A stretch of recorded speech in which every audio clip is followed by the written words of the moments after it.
If you grew up on old school ARPGs, then Kingdom of Night is going to hit you with a wave of retro nostalgia, but nostalgia only goes so far, so let's get into what this game actually plays like, where it excels, and where it absolutely stumbles, because Kingdom of Night is one of the strangest blends of classic isometric RPG design that I've played this year, and it has a lot of good and a lot of bad. Thank you to the developers, Friends of Safety, for the free review copy. Now for moment-to-moment gameplay, you're doing a little bit of everything.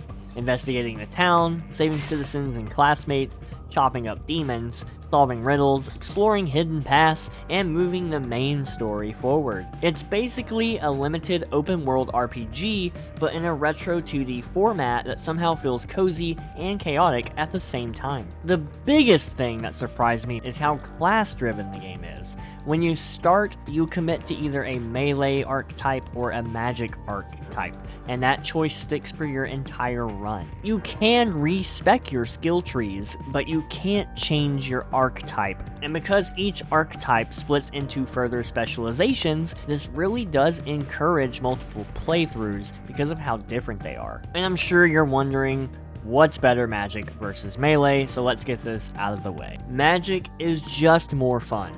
Magic gives you a ton of abilities early on, great combos, and satisfying interactions with enemies. Spellcasting feels fast and explosive, as magic should be. Melee, on the other hand, is fine. It's just okay. It's very hack and slash heavy. You're basically swinging, dodging, and swinging again. It works, but it lacks the combo variety that magic ultimately provides. Some of these skills in melee feel counterintuitive and just not fun to run sometimes. Combat does have a learning curve as well. Expect the first couple of hours to feel a little rough until you understand enemy patterns and hitboxes and how your abilities interact. But at least the combat never feels unfair. Once you have that down, combat is satisfying. Enemy variety is actually pretty solid. You're fighting slimes, bats, werewolves, zombies, cultists, ghouls, demons. It's the standard supernatural buffet, and executed really well. Now visually, the bosses also look fantastic, the pixel art goes hard all over the map, and mechanically, boss battles are absolutely cheesable. Melee or magic, you'll quickly find ways to exploit patterns to defeat them, and although the bosses were enjoyable, the boss battles were not the highlight for me. What was the highlight was exploration. Kingdom of Night has a surprisingly large 2D open world.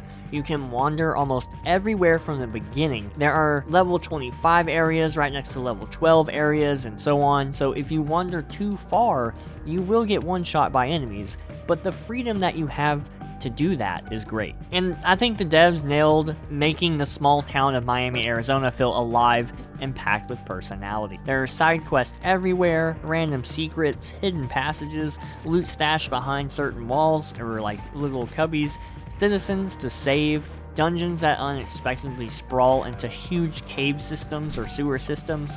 So the more you explore, the more this game rewards you.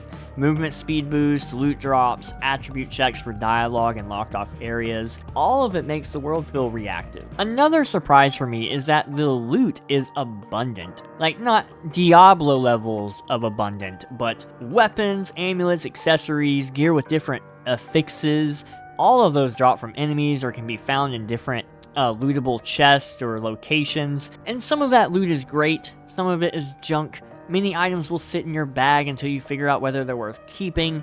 And this leads into one of the rougher parts of the game to me, inventory management. There's no mark as junk option, no quick sell button, so selling gear one by one when you have like 4+ pages of items can be painful. I also ran into moments where the game doesn't explain what some of the miscellaneous items do, so I wasn't sure if they are just crafting materials or just vendor trash that I need to sell. And the story is decent. It's not amazing, it's not terrible. It's very on brand for 80s teenage supernatural drama. You've got angels and demons, a town falling apart, classmates being dragged into the darkness. Some writing is genuinely strong. Some of it is pure cringe, but in a way that honestly fits the aesthetic, that the game goes for.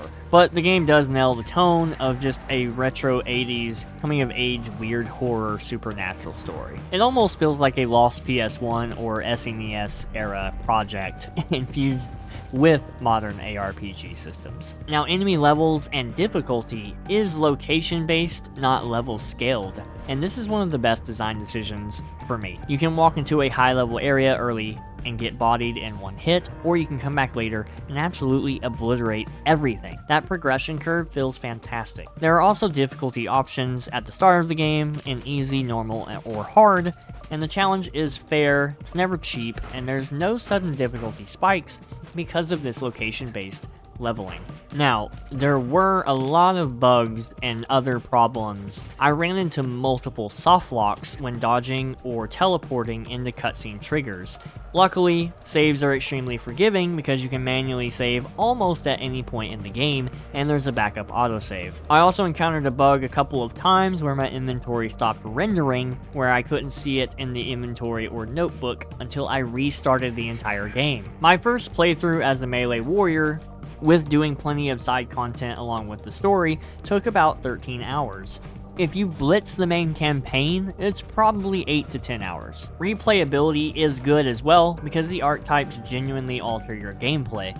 So Magic especially has major speedrun potential, with the crow movement speed and teleporting, making traversal just extra fast. So I would even put that at like 6 hours, if you're using all of your movement correctly. The only thing missing is a proper post-game. You can't go back and finish saving citizens after beating the final boss unless you have a backup save from before that. So this does hurt the 100% experience if you only wanted to do it one time around. And that leads me to say that Kingdom of Night is a weird, charming, nostalgic, clunky, surprisingly ambitious indie ARPG. It tries a lot, not all of it sticks, but the atmosphere, exploration, and magic classes carry the experience way better than I expected. Like this video and subscribe if you enjoyed my review, and click this video to check out why Fountains will surprise you, an amazing RPG inspired by Dark Souls. As always, keep gaming and stay awesome.